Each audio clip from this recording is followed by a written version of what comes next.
What is going wrong with Manchester City? Manchester City finds itself at a shocking low.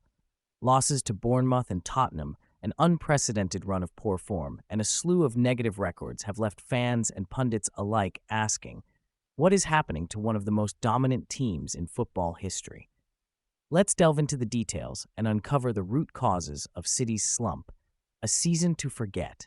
As of Christmas 2024, Manchester City sits in 7th place in the Premier League, 12 points behind league leaders Liverpool, who also have a game in hand.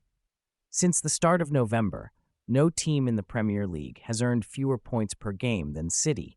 Their record-breaking struggles include Manchester Derby, losing despite leading in the 88th minute, the latest a reigning champion has lost after leading. Juventus defeat. For the first time in Pep Guardiola's career, his team failed to win 3 consecutive UEFA Champions League group stage games, 4 consecutive league losses, their worst run since 2008, Champions League collapse.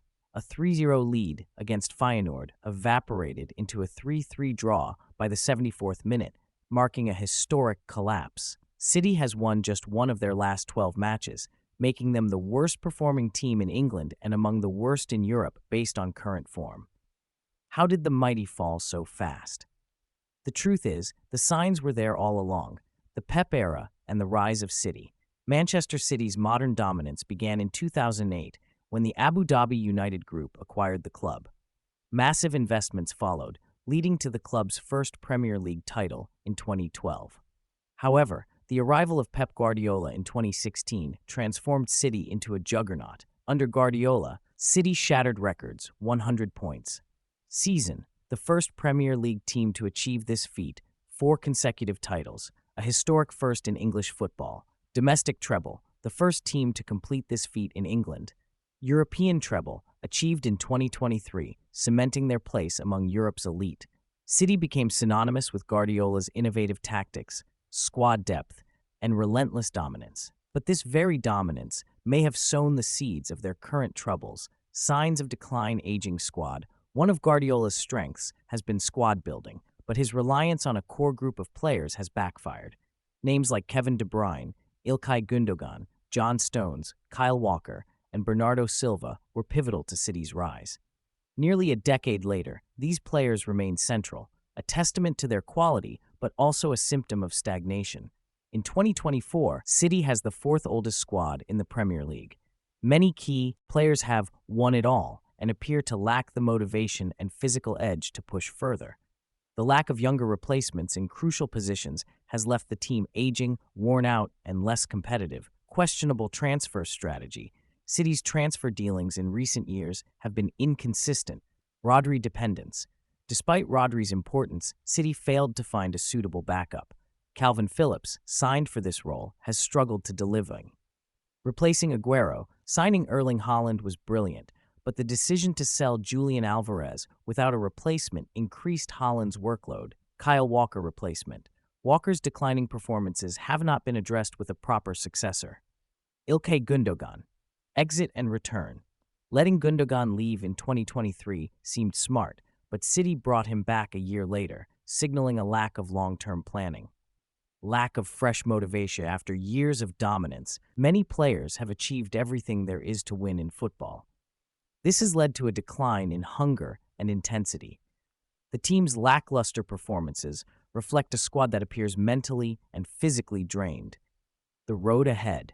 Manchester City's decline may seem abrupt, but the warning signs have been there for years. A failure to rejuvenate the squad, over-reliance on aging players, and inconsistent transfer policies have culminated in the current crisis. Guardiola and the club's management face a monumental task to rebuild and reignite the team's dominance. If they fail to act decisively, City risks falling further from grace in the highly competitive world of modern football, effectively increasing Haaland's workload significantly. They managed to get rid of an aging Gundogan in 2023, which seemed like a smart decision. However, instead of replacing him with a younger player, they went back to him just a year later. Kyle Walker is aging, and his performances have progressively declined over the years, yet City has refused to sign an actual replacement for him, continuing to fully depend on him. John Stones, now in his 30s and increasingly injury-prone, is another player they haven't moved on from. To make matters worse, Manchester City not only relies on aging players, but has also sold off promising young talents such as Cole Palmer, Morgan Rogers, Romeo Lavia, Liam Delap, Jadon Sancho, Jeremy Frimpong, Jan Couto, and Taylor Harwood-Bellis, among others. Imagine if Pep Guardiola still had 70% of these young players. City would undoubtedly be in a better position today, but questionable squad management isn't the only reason Manchester City is experiencing a downfall. Let's explore another significant factor contributing to their struggles: financial irregularities. One major issue casting a shadow over City's success is the suspicion of financial irregularities.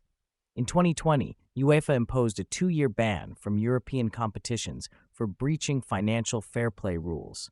This was a huge blow, considering City was at their peak and actively chasing their first Champions League trophy. Although they managed to overturn the ban through the Court of Arbitration for Sport, they still had to pay a fine. However, this wasn't the end of their financial troubles. In 2023, the Premier League charged Manchester City with 115 breaches of its financial fair play rules. This case is significantly more serious than UEFA's, with potential repercussions ranging from point deductions and being stripped of previous titles to relegation or even expulsion from the Premier League. The uncertainty surrounding these charges could be affecting players psychologically. Why push themselves to their limits if their efforts might ultimately be nullified by severe sanctions? Injuries and their impact. Injuries have also played a substantial role in City's decline. By the halfway point of the season, key players like Rodri, De Bruyne, Foden, Kovacic, Doku, Oscar Bob, Stones, Ake, Ruben Dias, Savinho, and Grealish have all been sidelined at various points. This injury crisis has left Pep Guardiola frequently pleading for his players' return in press conferences. With such a small squad, injuries inevitably take a toll on results. The rise of competitors, Manchester City's struggles are compounded by the improvement of their rivals. While Liverpool was the only real threat to City in previous years, clubs like Arsenal, Chelsea, and even Aston Villa have now joined the title race. Teams that were recently fighting relegation, such as Bournemouth, Newcastle, and Nottingham Forest, have become competitive forces. These clubs have made better decisions, hired exceptional coaches, and brought in quality players, raising the overall level of competition in the Premier League. The natural cycle of football. Ultimately, this downturn might be part of football's natural cycle. No team can dominate indefinitely. We've seen Manchester United decline after Sir Alex Ferguson's departure, Real Madrid's struggles after their historic three-peat, and Barcelona's post-peak challenges. After nearly a decade of dominance, Manchester City was bound to face a period of lows. However, City has started making moves to address these issues. For example, they recently completed the signing of Kovac, a center-back from Lisbistan, for £35 million. Could the January transfer window provide the lifeline they need to reinvigorate their squad? Will the return of injured players restore their form? Or is this the beginning of the end for Manchester City's dynasty? Let us know your thoughts in the comments below. And if you're curious about other times City has experienced highs and lows, click on this video as we explore the entire history of Manchester City.